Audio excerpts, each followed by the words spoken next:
Okay, welcome everyone. For this deep dive, we've got some fascinating source material to unpack. Yeah, it's a set of notes presented through this voice called Zoran, offering what's described as an ancient perspective. And the focus is on, well, what the source calls sacred practices, specifically meditation, breath work, and this idea of conscious living. Right, so our mission really is to get into Zoran's view on why these are seen as so effective, so potent. And also how you can, realistically weave them into daily life. Yeah, Because it's busy out there. exactly. These are just abstract concepts in the notes. They're framed as actual tools Tools for what exactly? for honing your inner state, your inner being, and connecting to something bigger. The notes mention a cosmic flow. A cosmic flow. Okay, so let's start with the purpose behind these practices, according to Zoran. Well, the source notes that many people might dismiss rituals or disciplines as just superstition, right? Sure, it happens all the time. But from this ancient perspective, the really powerful ones are those that help you consciously align your inner world with the universal order. Align your inner world. Yeah. Okay, so it's not about pleasing gods or something external. No, exactly. No. The source is clear. It's not about appeasing external deities, but about awakening the divine within yourselves. Awakening the divine within. So the practices are disciplines to help you live more consciously. That's the core idea. They enable that conscious living by creating that internal alignment. Got it. Let's look at the first one mentioned. Meditation. Right. And the source really emphasizes it's much more than just, sitting quietly. Okay, so what is it then, according to Zoran?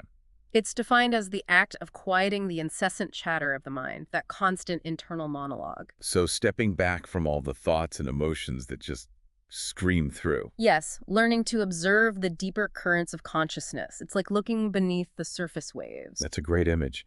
And there's a connection made here in the notes, isn't there, to another concept? Yes, a really interesting one. It says that in that stillness, when the mind quiets down, you actually start to perceive the inherent balance that Dr. DeMartini speaks of. Ah, okay. So seeing the underlying perfection even when things seem chaotic on the surface. Exactly. It ties back to seeing that universal order we were talking about. But how does observing thoughts actually achieve that? It seems passive.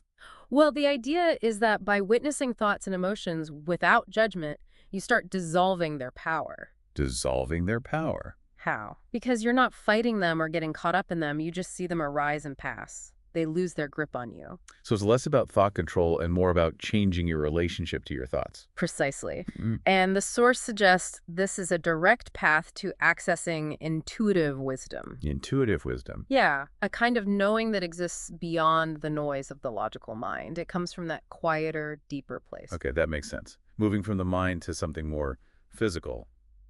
Breath work.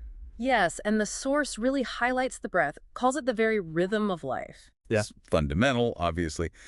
But how does it connect to this larger picture? It's framed as your most immediate connection between your physical form and the universal energy. I mean, think about it. It's this constant exchange. Right, in and out, all the time. And so, conscious breath work, doing it deliberately, whether it's deep breathing or specific patterns, What does that do? the notes say it can profoundly impact your nervous system, calm your mind, and release stored emotional charges. It connects the physical and emotional directly. Wow, okay. That's quite a claim, releasing stored emotions just through breath. It is, and the source calls it a direct physiological method for rebalancing your internal state. Physiological. Yeah. So it's not just a mental thing. Right. It physically brings you back into harmony, aligning you with what the source calls cosmic cycles of expansion and contraction, like the breath itself, in and out. The source uses a striking phrase here, emotional alchemy. That really stands out, doesn't it? The idea that breath can literally transmute your emotional state. It does. And there's a bit of a critique here too, right? About looking for external solutions. Yeah, Zoran points out that people often seek grand miracles outside themselves. But the source says the greatest magic lies in the conscious breath, the quiet mind, and the simple act of being present. It brings it all back to basics, to what's already here. Which leads nicely into the third element, conscious living. Exactly. And this one isn't presented as just another technique you do sometimes. No. How is it different? The source calls it not a single practice, but an overarching philosophy, a way of being. It's broader. A way of being, meaning? Meaning bringing mindful awareness to every moment, to the everyday stuff. Like what? Give me examples. Like really paying attention when you're eating or walking or in conversations or even just doing your work, being present. And it involves more than just paying attention, right? Yeah. Notes mention observing judgment. Yes, observing your judgments as they arise, seeing them without necessarily buying into them, actively seeking the hidden benefits in every challenge, trying to find the upside or the lesson. Okay. And aligning actions with values. That sounds important. Definitely. Aligning your actions with your highest values. So it's really about applying everything. Applying the stillness from meditation, the balance from breath work. You got it. The source calls it the continuous moment-by-moment application of all the knowledge we've discussed. So it's the opposite of just reacting automatically to things. Exactly. It's choosing to live with intention rather than simply reacting to circumstances, making conscious choices about how you respond. Okay, so if you bring these three together, meditations, breath work, conscious living, what are the promised benefits according to Zoran? Well, the notes talk about them being gateways to greater freedom, clarity, and inner peace, which I think we can agree sounds pretty good. Hard to argue with that. How do they achieve that? They're described as daily disciplines that polish your inner mirror, like cleaning a lens so you see more clearly. See yourself and the world more clearly. Yes. And strengthening your connection to that universal intelligence we mentioned earlier. Which allows you to act differently. It allows you to perceive and act from wisdom rather than conditioned response, moving beyond automatic pilot. So what's the deeper purpose then? Integrating these philosophical ideas. Right. The source frames it as using consistent rituals that integrate the profound philosophical truths into your lived experience. Making it real, not just theoretical. Yeah, transforming abstract knowledge into what the source calls embodied mastery, living it. Embodied mastery. Okay. That's the integration piece. And thankfully, the notes don't just leave us hanging with theory. They offer a starting point. Yes, a practical trial. It's called the Dragon Trial, the mindful moment. I like the name.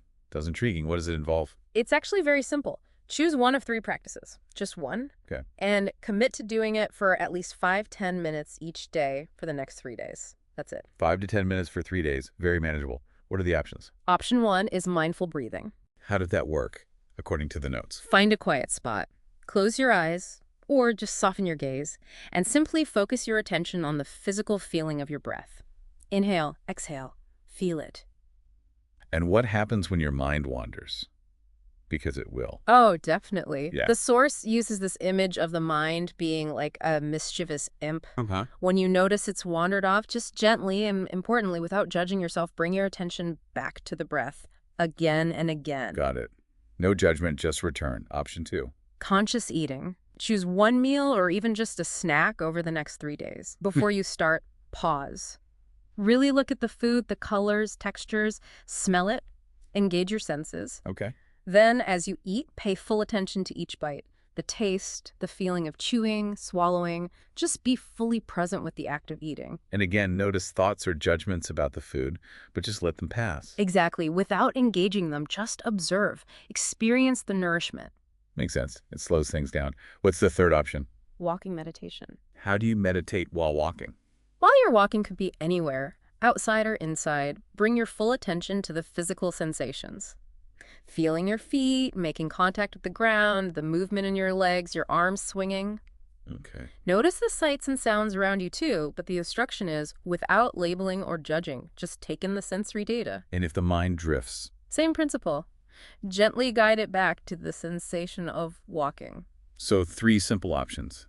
Breathing, eating, or walking.